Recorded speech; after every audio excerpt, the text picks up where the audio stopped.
Olá, boa noite, boa tarde, bom dia, seja a hora em que você esteja me assistindo aqui no canal Visão Brasil. E antes de mais nada, pedir a você que, se não se inscreveu, se inscreva em nosso canal, que você assista esse vídeo até o final, dê o seu like, dê o seu coraçãozinho, o seu joinha, comente, compartilhe este vídeo.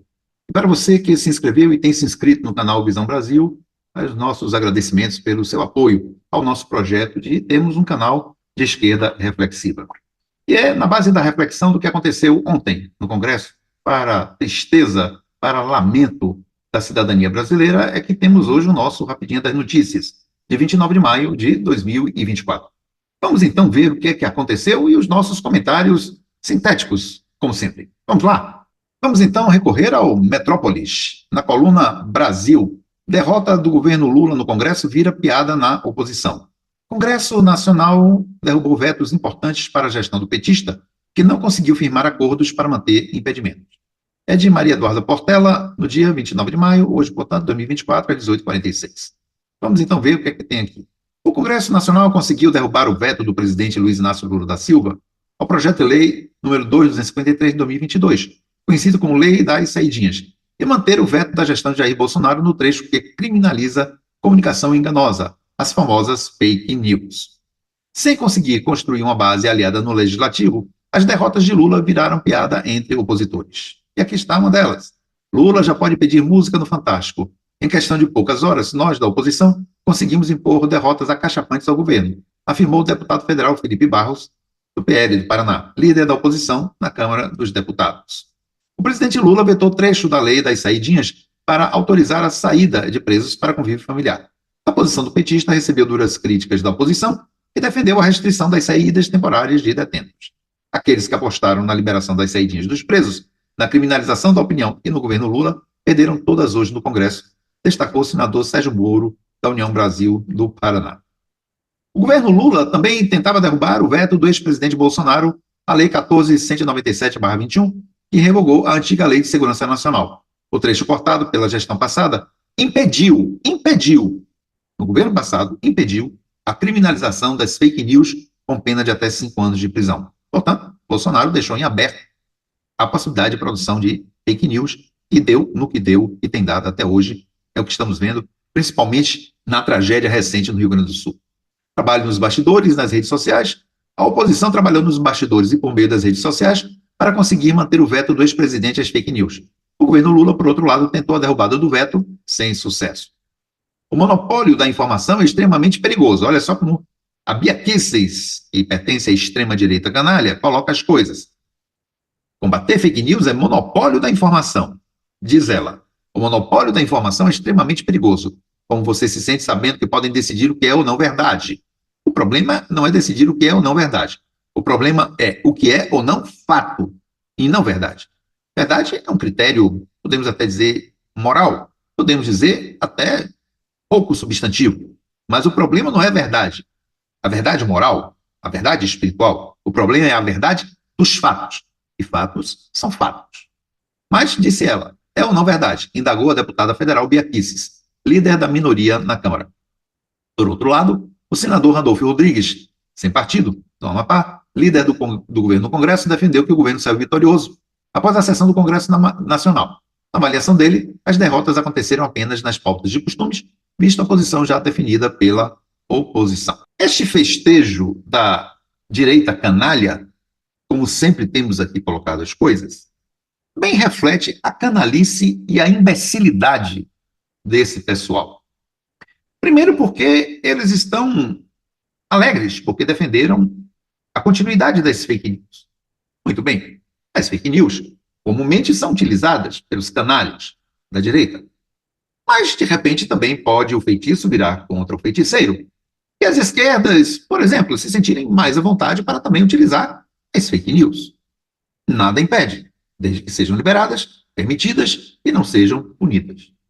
Mas eles não se dão conta de que isto que eles chamam de liberdade de expressão, que na verdade veicular mentiras, como eles fazem, tem feito, e o exemplo está aí recente na tragédia do Rio Grande do Sul, em que as fake news tiveram um impacto terrível, até na ajuda ao pessoal do Rio Grande do Sul, ao estado do Rio Grande do Sul, eles estão, na verdade, mostrando a cara da pouca condição de apreço ao Estado democrático de direito, o respeito às leis, o respeito aos fatos. Eles querem mentir e desmentir conforme o traço psicopata que sabemos que eles têm. Mas nada diz que, com essa liberdade que eles conquistaram, porque Lula pretendia restabelecer nas leis que foram discutidas o veto às fake news, eles tiraram o veto de Lula para colocar o veto de Bolsonaro que proibia fake news, portanto, eles votaram pela permissão das fake news, mas ainda revela o caráter dessas pessoas e dessa extrema-direita e direita canalha e bulhenta que comemora a possibilidade da mentira no país. O problema é que, com isso, eles também atacam a cidadania, atacam a qualidade da prática política no país. E é com isso que eles se alegram. Por quê? Porque esse pessoal não tem proposta política. E é isto que a população brasileira, doente, adoentada, acanalhada por essa gente, sob a influência delas na rede social, não quer se aperceber. E aí nós temos o que ocorre, a eleição de um Congresso, em grande parte também é canalha. Por políticos que, canalhas, vão às redes sociais e utilizam a canalice das fake news, tornando o país um país confuso, um país mais do que dividido. Não há nenhum problema em ter essa divisão, mas mais do que dividido, com uma parte dele completamente enganado, fazendo suas crenças de natureza ideológica, porque o bolsonarismo é uma ideologia com clara orientação nazifascista, baseada em mentira, em mentiras.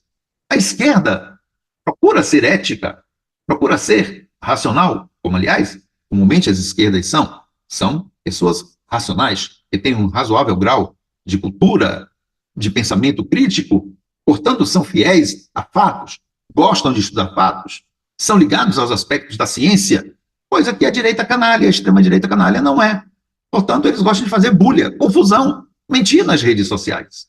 E aí, sem proposta política e continuando a mentir, eles ganham adeptos incautos para transformar o país em uma ditadura da extrema-direita orientada pelo anarcocapitalismo, que não tem o menor respeito para as demandas do cidadão que não pertença às elites brancas. E tanto isto é verdade que eles atacam a cidadania, e vamos agora para a segunda notícia, e vemos o retrocesso que essa direita, extrema-direita canalha, querem impor ao país. Vamos lá, vamos a outra notícia. Aqui está, na coluna Brasil, ainda. Congresso mantém proibição de verba para aborto e mudança de sexo. Trecho havia sido vetado pelo presidente Luiz Inácio Lula da Silva na Lei de Diretrizes Orçamentárias, LDO. O que é que está sendo vetado pelo presidente Luiz Inácio Lula da Silva? O veto anterior que impedia a destinação de verbas para uma questão que é de saúde pública e de respeito à cidadania. A questão do aborto não é uma questão apenas moral, é uma questão de saúde pública. E a mudança de sexo é um respeito que se deve ter à diversidade de orientação de gênero. Portanto, é uma perda para a cidadania. É um texto assinado por Gabriel Bus, Maria Aquino, Maria Eduarda Portela, publicado em 28 de maio, às 18h42. Vamos lá, então. O Congresso Nacional rejeitou nesta terça-feira, 28 de maio, o veto do presidente Luiz Inácio Lula da Silva ao trecho da Lei de Diretrizes Orçamentárias que vedava. O veto de Lula foi o veto à vedação da destinação direta ou indireta de verbas da União para promover, incentivar ou financiar diversos temas que são bandeiras da oposição, como aborto e mudança de sexo, por exemplo. Aqui a coisa está trocada. No caso, digamos, para incentivar ou financiar diversos temas que são bandeiras da ala progressista do nosso Congresso. Então, aqui tem pelo que estou entendendo, um erro conceitual dos articulistas. Mas vamos continuar. Com a derrubada do veto, volta a valer a emenda incluída pela ala conservadora do Congresso à Lei de Diretrizes Orçamentárias. A proibição da destinação de verba inclui os seguintes pontos. Olhem só. Invasão ou ocupação de propriedades rurais privadas, portanto, o processo da divisão de terras para uma melhor justiça social no campo fica vetado. Ações tendentes a influenciar crianças e adolescentes da creche ao ensino médio a terem opções sexuais diferentes do sexo biológico. Ações tendentes a desconstruir, diminuir ou extinguir o conceito de família tradicional formado por pai, mãe e filho. Nada mais tramontano, nada mais atrasado. Essa família tradicional, ela está em descrédito, ela está no fim. As famílias hoje são de múltiplas formas. Cirurgias em crianças e adolescentes para mudança de sexo. Bem, será que vão fazer esse tipo de coisa para mudança de sexo quando a criança quer deixar de ser menino para ser menina com a ablação do pênis ou da menina pela implantação de um pênis artificial na sua vagina? Comumente essas mudanças ocorrem quando a criança tem um problema de intersexualidade que precisa de uma definição. Realização de abortos, excesso dos casos autorizados em lei. Bem, os casos autorizados em lei prevêem algumas situações, mas outras não. Emendas parlamentares. Mais cedo, os deputados e senadores mantiveram o veto do presidente ao trecho da LDO, que incluía o calendário para pagamento das emendas parlamentares. A manutenção foi acordada depois que o Executivo criou um cronograma para o pagamento de 20,5 bilhões em emendas até o final de junho. Isso aqui basta para o que queremos comentar. Percebamos, as pautas que dizem derrotaram eles, os da direita, extrema-direita canalha, ao Lula, não derrotaram Lula, derrotaram a cidadania brasileira, derrotaram o Estado democrático de direito. No caso da manutenção do veto de Bolsonaro ao fim das fake news, que era o que Lula queria retirar, o veto de Bolsonaro à produção, a continuidade de produção de fake news, Lula queria acabar com a produção de fake news, e no caso das benesses que podem ser dadas para a questão das diversidades que existem no país, que é também questão de cidadania. Isso não se trata de um programa específico do governo Lula, é uma questão que atende às demandas de uma parte da população que precisa ser respeitada. E no caso do aborto, também, porque há muita gente que precisa ter apoio para poder escolher a continuidade ou não do seu processo de gestação. As mulheres precisam ter esse direito e, em caso de uma decisão de não continuar, ter o apoio irrestrito do sistema público de saúde. Portanto, em si, o governo Lula não teve derrota nenhuma. Isto é mais uma fake news. Isto é mais uma invenção. A derrota que eles impuseram foi a cidadania, mantendo fake news e impedindo a ampliação dos direitos das mulheres e da população LGBTQIA+. Simplesmente isso. Por quê? Porque é a defesa de uma pauta conservadora, por um lado, e a defesa da pauta das mentiras, além disso. Por outro lado, nós temos a tentativa de ordenação da informação nas redes sociais, que era o que pretendia Lula, e a concessão do poder público para pessoas LGBTQIA+, e das mulheres nos seus direitos individuais. Quem perde é a cidadania. O governo Lula não foi derrotado, porque não era uma pauta exclusiva, própria, da governança de Lula. Então eles, até nisso, mentem. Mentem, porque são canalhas. É uma gente canalha, acanalhando o Brasil. Lamentável que a população brasileira, em grande maioria, tenha montado este Congresso, que é um verdadeiro penico. Vocês devem saber o que é um penico. Um verdadeiro penico, onde todos os dejetos humanos, em grande parte pelo menos, decidiu nele se instalar, ou foram acolhidos. Que pena. Mas vamos continuar. Quem sabe o Brasil ainda tem a jeito. Um abraço, até outro oportunidade.